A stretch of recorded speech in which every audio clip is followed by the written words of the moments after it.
اعوذ باللہ من الشیطان الرجیم بسم اللہ الرحمن الرحیم رب اشرح لی صدری ویسر لی امری واحلل عقدۃ من لسانی یفقہوا قولی واجعل لی وزیرا من اہلی اللہم صلی علی محمد وآل محمد وبارک وسلم وسلموا تسلیما۔ اچھا جی، ہم سورہ مبارکہ البقرہ پارہ نمبر 2 آیت نمبر 246 تک پڑھ چکے تھے۔ تو میں آپ کو بتا رہی تھی کہ یہ بہت لمبا ایک واقعہ ہے کہ فلسطین کے قریب ایک قوم آباد تھی جس کا نام عمالقہ تھا۔ ان کا سردار بادشاہ تھا جالوت۔ وہ بہت بڑے بہادر بھی تھے اور بہت لمبے تڑنگے ہوا کرتے تھے۔ تو انہوں نے اسرائیل کے ساتھ جنگ کی اور ان سے وہ فلسطین کا علاقہ بھی چھین لیا اور ان کا جو تابوت سکینہ تھا وہ بھی ان کے قبضے میں چلا گیا۔ تو اب جو بنی اسرائیل تھے وہ بہت پریشان ہوئے اور انہوں نے اپنے نبی سے یہ گزارش کی کہ اللہ بھی ہمارے لیے کوئی بادشاہ مقرر کرے تاکہ ہم اس کی نیابت میں ان سے جنگ کریں اور اپنا علاقہ اور اپنا وہ تابوت سکینہ ان سے واپس لیں۔ تو لیکن ان کے اندر جو تعصب پیدا ہو چکا تھا بنی اسرائیل کے اندر، جو ان کا کلچر بن چکا تھا نا، تو اس کو انہوں نے اپنے مد نظر رکھا اور اللہ نے جو ان کے لیے فیصلہ کیا اس پر انہوں نے اعتراضات کیے۔ اب وہ کیا تھا وہ ہم انشاءاللہ تھوڑا سا جاننے کی کوشش کرتے ہیں۔ اولاد یعقوب یعنی بنی اسرائیل اس وقت 12 قبیلوں میں بٹے ہوئے تھے، اور خود جب حضرت موسیٰ علیہ السلام کے دور میں بھی ایسا ہی تھا نا کہ آپ نے 12 قبیلے بنائے تھے، جو پھر 12 چشمے بھی ان کے لیے نکلے تھے۔ تو یہ 12 قبیلوں میں ہی بٹے ہوئے تھے، اور ان میں نسل اور خاندان کی حیثیت کا مسئلہ جو ہے وہ حد سے تجاوز کر گیا تھا۔ یعنی وہ خاندانی اور نسلی حیثیت سے وہ ایک دوسرے کو یعنی کچھ کو وہ بڑا فضیلت دیتے اور کچھ کو وہ جو ہے وہ صحیح نہیں سمجھتے تھے۔ ایک عقیدے کی شکل یعنی اختیار کر چکا تھا کہ ان کا عقیدہ بن چکا تھا کہ نبوت جو ہے وہ بنی لاوا کا حق ہے، یعنی ایک قبیلے کا، اور حکومت جو ہے وہ آل یہودا کا حق ہے، دوسرے قبیلے کا۔ ادھر مالی اعتبار سے بھی جو طالوت تھے جن کو پھر انہوں نے بنایا تھا نا بادشاہ، تو وہ جو ہے تھوڑے غریب تھے، غریب خاندان سے ان کا تعلق تھا۔ اس لیے دوسرے قبائل کے افراد نے ان کی بادشاہت پر جو ہے وہ 2 اعتراض کیے۔ یہ آگے جا کے آیات میں انشاءاللہ واضح ہو جائے گا، لیکن میں نے کہا کہ میں ابھی یہاں تھوڑی سی تفصیلات آپ کو بتا دوں۔ تو وہ جب بتاتے ہیں نا حضرت طالوت کو بادشاہ کہ یہ تمہارا سردار ہے، تو وہ 2 اعتراض پیش کرتے ہیں کہ وہ کہتے ہیں کہ بادشاہی کے اس سے زیادہ تو ہم حقدار ہیں، کیونکہ ہم یعنی زیادہ ہمارے پاس پیسہ ہے اور ہمارا نسلی طور پر بھی یعنی ہم زیادہ مضبوط ہیں، ہمارا قبیلہ جو ہے وہ زیادہ حقدار ہے اس کا۔ اور دوسرا وہ کہتے ہیں کہ کوئی دولت مند اللہ کو نہیں ملا تھا کہ وہ جو ہے یعنی کوئی امیر اور کوئی دولت مند اللہ کو نہیں ملا تھا کہ یہ ایک غریب بندہ پکڑ کے تو اللہ سبحانہ تعالیٰ نے ہمارے لیے بادشاہ مقرر کر دیا۔ یعنی اس قدر ان کے اندر وہ جو ہے وہ پیچیدہ ہو گئی تھی بات، کہ جیسے آج آپ سمجھ لیں، دیکھ لیں اپنے ارد گرد جو شہر ہوتے ہیں وہاں پر تو یہ ہوتا ہے کہ جو امیر ہوتے ہیں ان کی عزت ہوتی ہے، اب چاہے وہ جو بھی ہوں، مطلب یعنی ان کی ذات وغیرہ یا قومیں کوئی نہیں ان کا کوئی لحاظ کرتا، بس پیسہ اہم ہے کہ جس کے پاس پیسہ ہے اس کی عزت ہوگی۔ شہروں میں تو یہ ہوتا ہے، لیکن جو دیہات ہیں، جو گاؤں ہیں، ان میں کیا ہوتا ہے، ان میں جو چودھری صاحب ہوتے ہیں نا، جو جن کی کوئی زمین وغیرہ ہوتی ہے، اور یعنی امیر تو وہ ہوتے ہیں لیکن وہ چودراہٹ سی جو ان کے پاس ہوتی ہے، تو وہ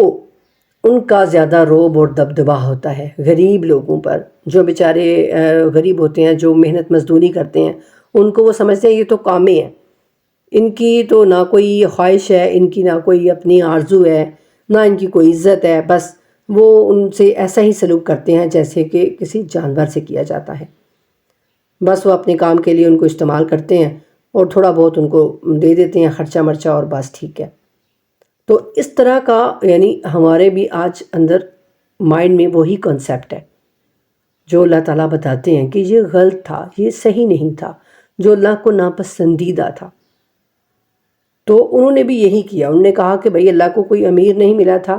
یا اللہ کو کوئی بڑے قبیلے والا نہیں ملا تھا کہ اللہ تعالیٰ نے اس غریب کو اور ایک عام سے قبیلے سے اس کا تعلق ہے تو اللہ نے اس کو ہمارے اوپر جو ہے وہ مسلط کر دیا ہے، اس کو ہمارے اوپر سردار بنا دیا ہے۔ تو اب اللہ دیکھیے کہ آگے کیا جواب دیتے ہیں ان کو ان کی اس بات کا۔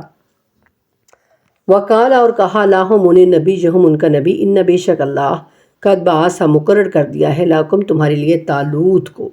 مالکن بادشاہ، قالو وہ بولے، انا کیسے یکون ہو سکتی ہے لاہو اس کے لیے الملک بادشاہت، علینا ہم پر، ونحن اور ہم کو زیادہ حقدار ہیں، بالملک بادشاہت کے، من ہو اس سے، ولم یعطا اور نہیں دی گئی، ساعتن وسط، من سے، المال مال، قالا اس نے کہا، ان بے شک اللہ استفاؤ اسے چن لیا ہے اللہ نے، علیکم تم پر، وزادہ ہو اور اسے زیادہ دی، بستتاً وسط، فی میں، العلم علم، والجسم اور جسم، واللہ اور اللہ یختی دیتا ہے ملکہ اپنا بادشاہ، من جسے یشاء چاہتا ہے، واللہ اور اللہ واسع وسعت والا، علیم جاننے والا ہے۔ اب یہ وہ بات وہ ڈسکس ہو رہی ہے ایک نبی کے درمیان اور پھر جو ان کی قوم تھی ان کے درمیان، اور ان سے کہا ان کے نبی علیہ السلام نے کہ اللہ تعالیٰ نے طالوت کو تمہارا بادشاہ مقرر کر دیا ہے۔ انہوں نے کہا کہ کیسے ہو سکتا ہے کہ اسے ہمارے اوپر بادشاہت ملے جبکہ ہم اس سے زیادہ حقدار ہیں بادشاہت کے، اور اسے تو مال کی وسعت بھی نہیں ہے، یعنی اس کے پاس تو مال بھی نہیں ہے۔ نبی علیہ السلام نے کہا کہ اب جو چاہو کہو، یقیناً اللہ نے اس کو چن لیا ہے تم پر، اور اسے اللہ نے کشادگی عطا کی ہے۔ اب دیکھیے پوائنٹ جو ہے اللہ تعالیٰ کے وہ نوٹ کیجئے، اللہ سبحانہ تعالیٰ کس حیثیت سے اس کو یہ اتنا بڑا عہدہ دے رہے ہیں، نبوت کا بھی بادشاہت کا بھی۔ وہ فرماتے ہیں کہ اسے اللہ نے کشادگی عطا کی ہے علم میں اور جسم میں، یعنی طاقت میں، جسم یعنی طاقت، علم میں اور طاقت جسم دونوں چیزوں میں، اور اللہ تعالیٰ جس کو چاہتا ہے اپنی بادشاہت دے دیتا ہے، اور اللہ بہت سننے والا بھی ہے اور سب کچھ جاننے والا بھی ہے۔ یعنی ان کے اس سوال کا کہ اللہ نے ہم میں سے کیوں نہیں چنا، ہم تو بھئی امیر تھے، ہم تو بڑے زیادہ یعنی ہمارا قبیلہ اونچا تھا، ہمارا نام اونچا تھا، تو ہم میں سے اللہ چن لیتا۔ تو اللہ نے فرمایا کہ اللہ نے تمہارے مقابلے میں اس کو منتخب کیا ہے، یعنی اس کا انتخاب خدا کی طرف سے ہونا ناقابل تردید حقیقت ہے۔ بنی اسرائیل کا اپنے نبی سے بادشاہ کے تقرر پر، بادشاہ کو چننے پر، جو بنی اسرائیل نے مطالبہ کیا نا بادشاہ کا کہ ہمیں بادشاہ چاہیے، تو اللہ نے جب مقرر کر دیا تو اب وہ اس میں یعنی ترجیح پیش کرنے لگے کہ نہیں اس میں ہم ہونا چاہیے تھا، ہم ہوتے۔ تو اللہ نے کہا کہ میں نے اس کو چنا ہے، میں نے چنا ہے، یعنی کوئی بھی جو چناؤ ہوگا دین کے لحاظ سے تو وہ اللہ سبحانہ تعالیٰ کی جانب سے ہوگا، بلکہ یوں کہیے کہ دین اور دنیا کے لحاظ سے، کیونکہ وہ دنیا کے لیے کہہ رہے تھے نا، دین خیر ان کے پاس تھا، لیکن وہ کہتے تھے کہ ہمارے پاس کوئی ایسا بادشاہ ہمارا مقرر ہو، یعنی جو ہمارا لیڈر بنے، اور پھر ہم اس کے نیچے رہ کر ہم یہ جنگ کریں تو یہ علاقہ ہم فتح کر لیں، یہی چاہتے تھے نا وہ، یعنی دنیاوی لحاظ سے بھی۔ تو چناؤ کس کی جانب سے ہوا؟ اللہ کی جانب سے ہوا۔ وہ نبی تھے بے شک حضرت شمیل علیہ السلام، لیکن انہوں نے خود کچھ نہیں کیا، بلکہ انہوں نے اللہ کے حکم کا انتظار کیا، اللہ سے دعا کی، تو اللہ سبحانہ تعالیٰ نے ان کے لیے وہ نبی مقرر کیا، اور جس بنیاد پر مقرر کیا وہ بھی اللہ تعالیٰ نے بتا دیا کہ علم اور طاقت اس کے پاس زیادہ ہے۔ بے شک تم کہتے ہو کہ ہمارے قبیلے اچھے ہیں، ہمارے قبیلے بڑے ہیں، ہماری عزت ہے، رعب ہے، دبدبہ ہے، ہمارے پاس پیسہ ہے، اور بے شک وہ غریب ہے، اس کا قبیلہ چھوٹا ہے، اس کا قبیلہ غریب ہے، اس کا رعب اور دبدبہ نہیں ہے، لیکن اللہ نے اس کو چن لیا کیونکہ اس کے پاس علم زیادہ ہے، اس کے پاس علم زیادہ ہے، اس کے پاس طاقت زیادہ ہے۔ تو یہ اللہ تعالیٰ ہمیں مثالیں دیتے ہیں قرآن میں تاکہ ہم سمجھیں، اور جو سمجھنے والے ہوتے ہیں ان کو سمجھ آ جاتی ہے، اور جو سمجھ کر بھی نہ سمجھی دکھاتے ہیں، نہیں سمجھنا چاہتے، تو پھر اللہ ان پر لعنت کرتا ہے۔ اللہ کہتے ہیں کہ تم میری واضح آیات کو، واضح مثالوں کو بھی سمجھ کر انسمجھا کر رہے ہو، دیکھ بھال کر بھی تم اندیکھا کر رہے ہو، تو پھر اللہ کی لعنت ہے تم پر۔ ایسی عقل رکھنے پر، ایسی سوچ رکھنے پر اللہ کی لعنت ہے کہ تم اللہ کی واضح آیات کو بھی غور سے پڑھتے ہو لیکن اس میں تفکر نہیں کرتے، اس میں تدبر نہیں کرتے۔ تو اللہ نے بنیاد کس چیز کو بنایا، یہ یاد رکھیے، ہمیشہ یاد رکھیے، یہ آپ کی بہت کام آنے والی چیز ہے۔ اللہ نے بنیاد کس چیز کو بنایا، علم کو بنایا اور طاقت کو بنایا، کہ میرا نمائندہ وہ ہوگا، بھلے ہی وہ غریب ہو، بھلے ہی اس کے پاس کھانے کو روٹی نہ ہو، بھلے ہی تمہیں وہ کوئی بہت ہی معمولی لگے، اس کا لباس معمولی لگے، اس کی حیثیت معمولی لگے، لیکن اللہ کا نمائندہ وہ ہوگا، اللہ کا چنا گیا وہ ہوگا جس کے پاس علم زیادہ ہوگا۔ اس سے کوئی کچھ بھی پوچھے تو وہ اس کا جواب دینے کے لیے تیار ہوگا، اسے کسی اور طرف جانے کی ضرورت نہیں ہوگی، ٹھیک ہے؟ اسے کسی اور طرف جانے کی ضرورت نہیں ہوگی، اس سے جو بھی کوئی سوال پوچھے گا یہ علم والا ہی جواب دے سکتا ہے، تو اس کے پاس اللہ کا عطا کردہ علم ہوگا سب سے زیادہ، اور نمبر 2 اس کے پاس طاقت زیادہ ہوگی، یعنی وہ کسی بڑے سے بڑے دشمن سے بھی گھبرائے گا نہیں، وہ بڑے سے بڑے لشکر سے گھبرائے گا نہیں، وہ اللہ کے لیے اپنی جان، اپنا تن من دھن سب کچھ قربان کر دے گا۔ کس کے لیے؟ صرف اللہ کے لیے، اللہ کی ذات کے لیے وہ کسی سے بھی نہیں ڈرے گا، کسی سے بھی وہ نہیں ڈرے گا، چاہے کوئی بہت بڑا مشرک ہو، چاہے کوئی بہت بڑا کافر ہو، چاہے کوئی بہت طاقتور دشمن ہو، وہ اس کا مقابلہ کرنے کے لیے کھڑا ہو جائے گا، وہ اس کا مقابلہ کرنے کے لیے تیار رہے گا ہر وقت۔ یہ اللہ سبحانہ تعالیٰ نے 2 نشانیاں بتائیں کہ جو میرا چنا گیا ہوگا، جس کو میں چنوں گا، جس کا چناؤ میں کروں گا، جو اللہ کی طرف سے تمہارا نمائندہ ہوگا، اس میں یہ 2 نشانیاں ہوں گی، ایک تو وہ علم میں سب سے زیادہ ہوگا، اور دوسرا وہ طاقت میں سب سے زیادہ ہوگا، بہادر سب سے زیادہ ہوگا، ٹھیک ہے؟ ان 2 پوائنٹوں کو آپ نے ہمیشہ یاد رکھنا ہے، کبھی زندگی میں کسی بھی جگہ پر آپ نے ان کو بھولنا نہیں ہے کہ جو اللہ کا چنا ہوا نمائندہ ہوتا ہے اس کے پاس علم سب سے زیادہ ہوتا ہے، اس کے پاس طاقت، بہادری سب سے زیادہ ہوتی ہے، ٹھیک ہے؟ آگے اللہ کہتے ہیں وَقَالَ اور کہا لَهُمْ انہیں نبیُّہُم ان کے نبی نے ان بے شک آیاتا نشانی ملک ہی اس کی حکومت ان کے یاتیاکم آئے گا تمہارے پاس التابوت تابوت فیہ اس میں سکینتن تمہاری تسکین کی چیزیں ہیں، من سے ربکم تمہارا رب بقیتن اور بچی ہوئی مما اس سے جو تارا کا چھوڑا آل موسیٰ نے اور حال ہارون آل موسیٰ اور آل ہارون نے، تحملہ اٹھائیں گے اسے الملائکہ تو فرشتے ان بے شک فی ذالک اس میں لآیاتن نشانی لاکم تمہارے لیے ان اگر کنتم مومنین اگر تم ایمان والے ہو۔ اللہ فرماتے ہیں اور ان سے کہا اللہ نے ان کے نبی کے ذریعے سے کہ طالوت کی بادشاہت کی ایک نشانی یہ ہوگی، یعنی اللہ کی جانب سے یہ تم پر برحق بادشاہ مقرر ہوا ہے، اللہ نے اس کی ایک نشانی بھی ان کے لیے مقرر کر دی کہ تمہارے پاس وہ صندوق آ جائے گا، وہ صندوق جو تم سے چھن چکا ہے، جس میں تمہارے لیے تسکین کا سامان ہے تمہارے رب کی طرف سے، اور کچھ آل موسیٰ علیہ السلام اور آل ہارون علیہ السلام کے چھوڑے ہوئے تبرکات ہیں، وہ صندوق فرشتوں کی تحویل میں ہے، یقیناً اس میں تمہارے لیے بڑی نشانی ہے اگر تم ماننے والے ہو۔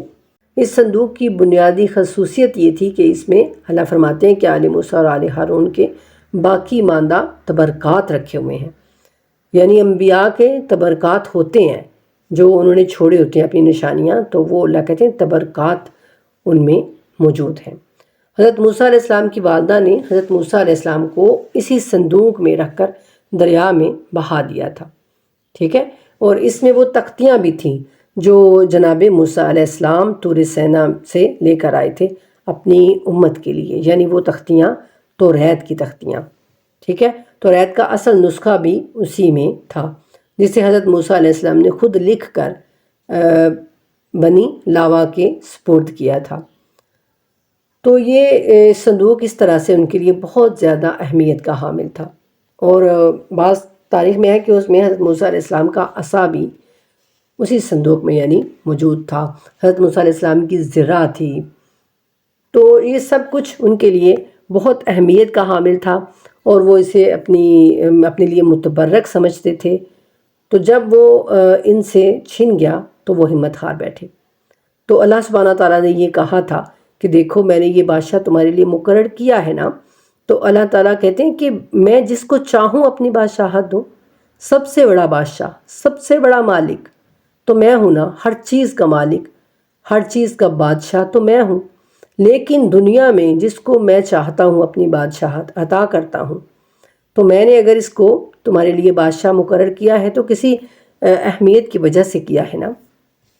تو اب میں تمہیں یہ نشانی بھی بتاتا ہوں کہ تمہارے پاس وہ صندوق بھی آ جائے گا اس بادشاہ کی برکت سے، تمہارے پاس وہ تابوت سکینہ واپس آ جائے گا۔ اور آج بھی کہتے ہیں کہ جو یہودی ہیں نا وہ اس کو ڈھونڈتے پھر رہے ہیں کہ ان کا وہ تابوت سکینہ جو ہے وہ کہاں ہے۔ اب واللہ علم کہ اللہ سبحانہ تعالیٰ نے اس کو عرش پر اٹھا لیا ہے، روایت میں یہی لکھا ہے کہ اللہ تعالیٰ اس کو آسمان پر لے گئے ہیں، اور جب امام آخر الزماں جناب امام مہدی علیہ السلام تشریف لائیں گے انشاءاللہ، تو پھر ان کے پاس وہ تابوت سکینہ بھی ہوگا۔ تو یہ ساری تھوڑی سی اس کی وضاحت تھی جو میں نے آپ کے سامنے بیان کی۔ اس سے آگے اللہ کہتے ہیں فلما، پھر جب فصلہ باہر نکلا طالوت و طالوت بالجنود لشکر کے ساتھ، کالا اس نے کہا ان بے شک اللہ مبتلیکم تمہاری آزمائش کرنے والا ہے بنہار ایک نہر سے، فمن پس جس نے شاربہ پی لیا منہ اس سے، فلیسا تو نہیں، منی مجھ سے، ومن اور جس نے لم یطعمہ اسے نہ چکھا، فإنہ تو بے شک وہ منی مجھ سے ہے، اللہ سوائے من جو اغترفا چلو چلو بھر لے، چلو بھر یعنی پی لے، غرفتاً ایک چلو بیادہ ہی اپنے ہاتھ سے، فشاربو پھر انہوں نے پی لیا منہ اس سے، اللہ سوائے قلیلاً چند ایک کے، منہ ان سے، فلما پس جب جاوزہ ہو اس کے پار ہوئے، ہو والذین اور جو امنوا ایمان لائے معاہو اس کے ساتھ، قالو انہوں نے کہا لا طاقت لنا نہیں طاقت لانا ہمارے لیے، الیوم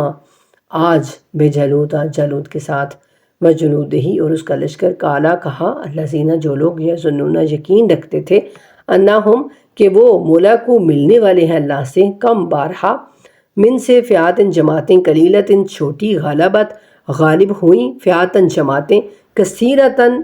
بڑی، باذن اللہ اللہ کے حکم سے، واللہ مع الصابرین اور اللہ صبر کرنے والوں کے ساتھ ہے۔ پھر جب طالوت اپنے لشکروں کو لے کر چلے تو انہوں نے کہا کہ اللہ تعالیٰ تمہاری آزمائش کرے گا ایک دریا سے، یعنی راستے میں دریائے اردن کہتے ہیں کیا، تو ظاہر ہے فوج جو ہے وہ چل چل کر نڈال ہو چکی تھی، ان کو پیاس بھی شدت سے محسوس ہو رہی تھی، لیکن پہلے ہی انہوں نے بتا دیا کہ دیکھو یہ تمہارے لیے ایک آزمائش ہے، تو جو اس میں سے پیٹ بھر کر پانی پیے گا نا تو وہ میرا ساتھی نہیں ہے، اور جو اس میں سے پانی نہیں پیے گا وہ میرا ساتھی ہے، سوائے اس کے کہ کوئی اپنے ہاتھ سے صرف چلو بھر پانی لے کر پی لے، یعنی بس اپنے ہاتھ سے وہ مٹھی سی بنا کے تو وہ ایک چلو اس نے پانی پینا ہے، بس زیادہ پانی نہیں پینا۔ تو انہوں نے اس میں سے خوب جی بھر کر پانی پیا، بہت سارے لوگوں نے جو ہے وہ اس پر گر پڑے دریا پر، اور انہوں نے بہت خوب پانی یعنی پی لیا، اور ان میں سے ایک قلیل تعداد کے تو جب دریا پار کر کے آگے بڑھے، یعنی بہت تھوڑی تعداد تھی جنہوں نے صرف ایک چلو پانی پیا تھا، بہت سارے ایسے تھے جنہوں نے بہت زیادہ پانی پی لیا تھا، تو اب جنہوں نے بہت زیادہ پانی پیا تھا نا، ان کے پیٹ بھاری ہو گئے، ان سے چلنا دشوار ہو گیا، اور جنہوں نے ایک چلو پانی پیا تھا وہ بالکل ٹھیک رہے، ان کی پیاس بھی بجھ گئی اور وہ سکون میں آ گئے۔ اور بے شک پہلے ہی نبی نے ان کو بتا دیا تھا کہ دیکھو یہ جو ہے نا، یہ تمہارے لیے ایک آزمائش ہے اللہ کی طرف سے۔ اور جب وہ دریا پار کر کے آگے بڑھے طالوت اور اس کے ساتھی، تو اہل ایمان جو تھے وہ سارے، تو انہوں نے کہا کہ آج ہم میں جالوت اور اس کے لشکروں کا مقابلہ کرنے کی طاقت نہیں ہے۔ تو کہاں لوگوں نے جو یقین رکھتے تھے کہ انہیں ایک دن اللہ سے ملاقات کرنی ہے، دیکھا نا آپ نے، یعنی جو دنیا پر گر پڑتا ہے نا، تو وہ پھر بس اس کو لگتا ہے کہ میں یہ کام نہیں کر سکتا، میرے اندر طاقت ہی نہیں ہے۔ لیکن جس کو یقین ہوتا ہے اپنے رب سے ملاقات کا، کہ میں اپنے رب سے ملوں گا، مجھے اپنے رب سے ملاقات کرنی ہے، تو وہ پھر ان سب چیزوں سے نہیں ڈرتا۔ تو جن کو اللہ سے ملاقات کرنی ہے، کہ کتنی مرتبہ ایسا ہوا ہے کہ ایک چھوٹی جماعت بڑی جماعت پر غالب آ گئی اللہ کے حکم سے،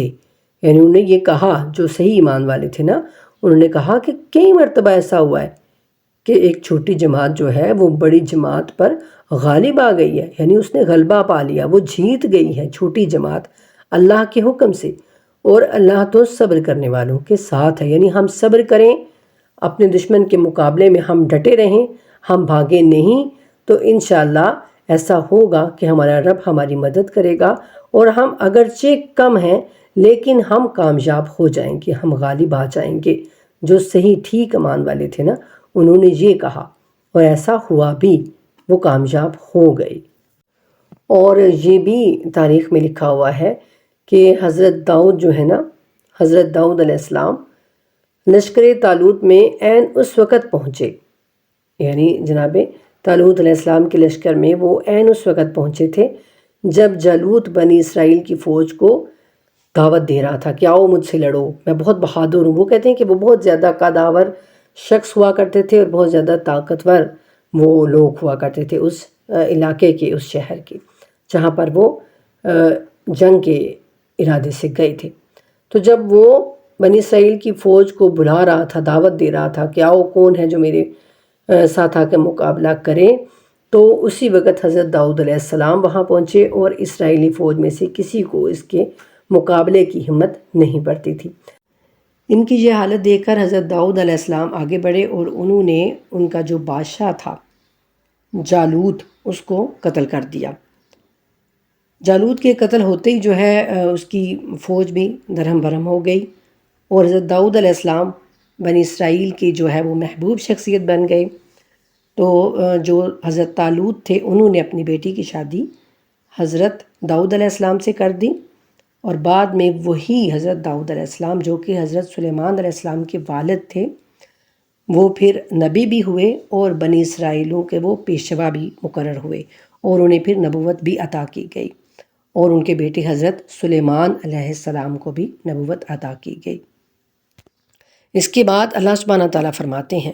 ولما، اور جب بارزو آمنے سامنے لے جالوتا، جالوت کے و جنود ہی اور اس کا لشکر، قالو، انہوں نے کہا، ربنا، ہمارے رب، افرغ، ڈال دے، علینا، ہم پر، صبرن، صبر، وثبت، اور جما دے، اقدامنا، ہمارے قدم، وانصرنا، اور ہماری مدد کر، علی، پر، القوم الکافرین،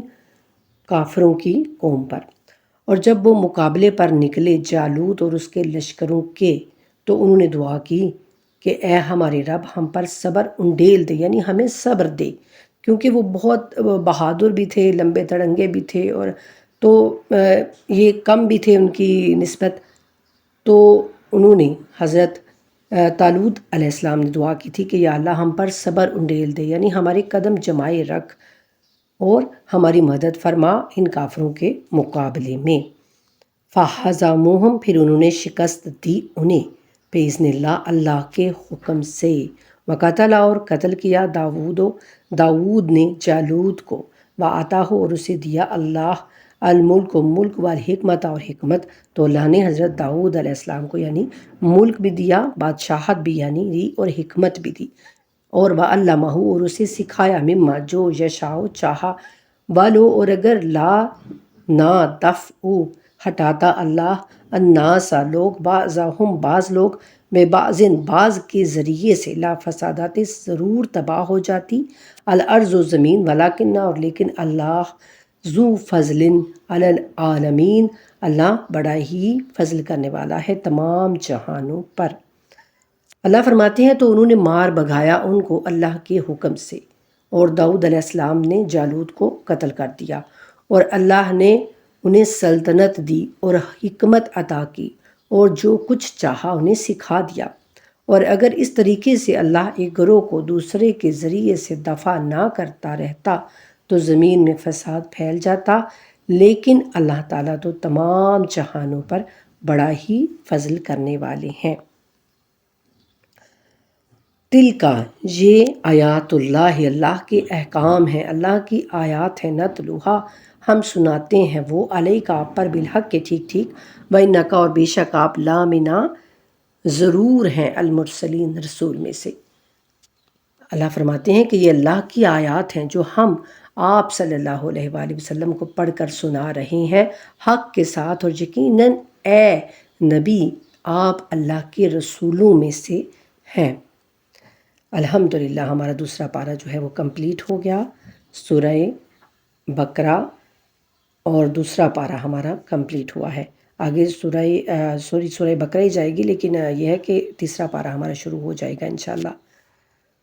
تو اب چونکہ محرم کا آغاز ہو چکا ہے تو میں چاہوں گی کہ اپنی بچیوں کو تھوڑا سا محرم کے بارے میں بتائیں کہ یہ کس طرح کے ایام ہیں، ان کو ہم نے کس طرح سے گزارنا چاہیے ہمیں۔ تو بس دوسرے پارے تک ہم یہ مکمل کرتے ہیں، پھر انشاءاللہ اس کے بعد پھر ہم تیسرے پارے کا آغاز کریں گے۔ اللہ تعالیٰ ہم سب کو ان آیات کو سمجھنے کی، انہیں پڑھنے کی، اور پھر ان پر عمل کرنے کی، انہیں دوسروں تک پہنچانے کی توفیق عطا فرمائے۔ آمین الہی آمین۔ اللہم صلی علی محمد وآل محمد وعجل فرجہم وفرجنا بہم برحمتک یا ارحم الراحمین۔ آمین ثم آمین یا رب العالمین۔